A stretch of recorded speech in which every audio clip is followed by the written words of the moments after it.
Hey, Cypher here. This is the second episode of a series of episodes on the history of California.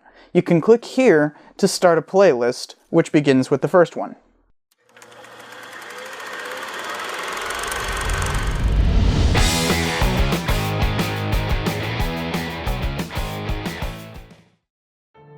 After Alta California had been peacefully conquered in 1769, Franciscan missionaries came to convert the indigenous population to Catholicism. They set up mission buildings all along the California footpath that came to be known as El Camino Real, or the King's Road. The first ones were in San Diego and Monterey, and they kept adding new ones year after year, eventually creating 21, with the last one finished in 1823. Each mission typically had at least 5 soldiers guarding it, along with 2 monks. American Indians in California had had no significant interaction with the Spaniards prior to the mission system in the nearly 3 centuries since Columbus sailed the ocean blue in 1492. They were aware of these strange men from the south with their long furs, shiny shirts, huge canoes, and fiery arrow launchers. But who cared so long as those strangers left everyone else alone? Well, that was not the Franciscans' goal. Their goal was to convert the indigenous population, and they went to work doing so throughout the mission system.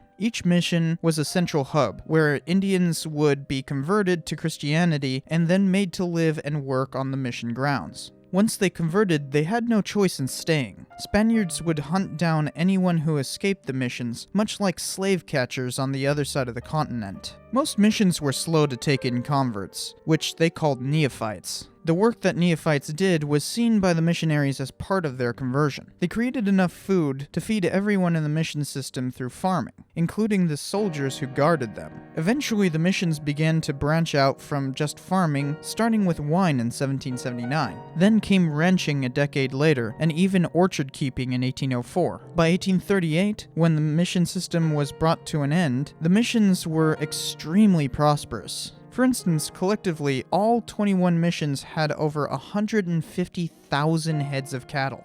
The hides and tallow that they made from ranching became so important that many would refer to cowhide as the California banknote. Of course, all of that wealth was created through more neophytes' conversions and their subsequent work. Indians didn't always show their appreciation for this. There were several attacks on missions. Sometimes there would be continuous raiding, and other times it would just be some neophytes setting fire to a roof. Mission San Luis Obispo switched to tile roofing to discourage this, a first in California. So if you have a Spanish tile roof in California, you can thank disgruntled neophytes for that. Furthermore, European diseases swept through the Indian population. It is inconceivable how many people died as a result. In some cases, it was sexually transmitted diseases, showing the interracial relationships many Spaniards took up. The epidemics would come through in waves, and would continue to do so into the 1850s. This was another source of discontent from the Indian population, who outnumbered the missionaries many times over. So the missionaries relied on the Spanish guards to protect them.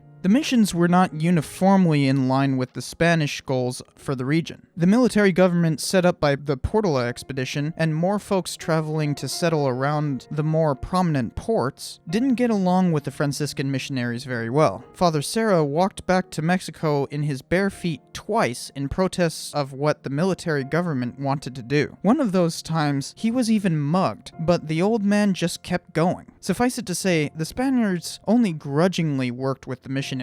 Spaniards were settling Alta California. Populations began to grow around San Diego, Los Angeles, Santa Barbara, Monterey, and Yerba Buena, which would later be called San Francisco. They didn't like the missions and their influence. When Mexican independence finally came in 1821, they made it their priority to get rid of the system, and they had a huge reason to do so. In 1818, during the Mexican War of Independence, Alta California saw its only conflict during the entire war. A buccaneer fleet loosely aligned with the Mexicans, under the command of a corsair named Hippolyte Bouchard, raided Monterey, the capital of the Spanish colony of Alta California. Monterey was forewarned by a lookout, so they got away beforehand. The raid didn't yield good results, so Bouchard continued southward, hitting places like Santa Barbara and San Diego. Local missionaries did their part to stop these raids. They pulled neophytes from their congregations to join in the fighting. Some Franciscans even led armed neophytes. After the war was over, Spain gave Alta California to Mexico peacefully. The local people were then Mexicans themselves, that we will call Californios. Despite the missionaries fighting for California, they were technically fighting against Mexico. Many missionaries were vocally opposed to Mexican rule. Another incident increased the Californios' distaste for the system. The Chumash on the central coast of Alta California went into full revolt in 1824. There was full-on warfare, with the outnumbered Californios losing several battles. These fights were mostly against the Californios, not the missionaries, some of whom were even given shelter among the Chumash who were revolting. After the tumult, it was clear what had to be done. The mission system had to go.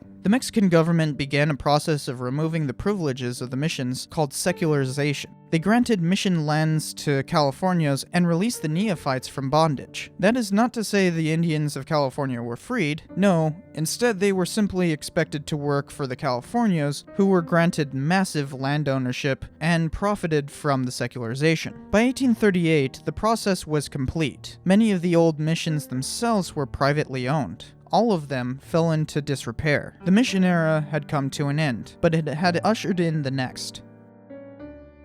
Click here to see the next episode when it's up. Otherwise, subscribe for more.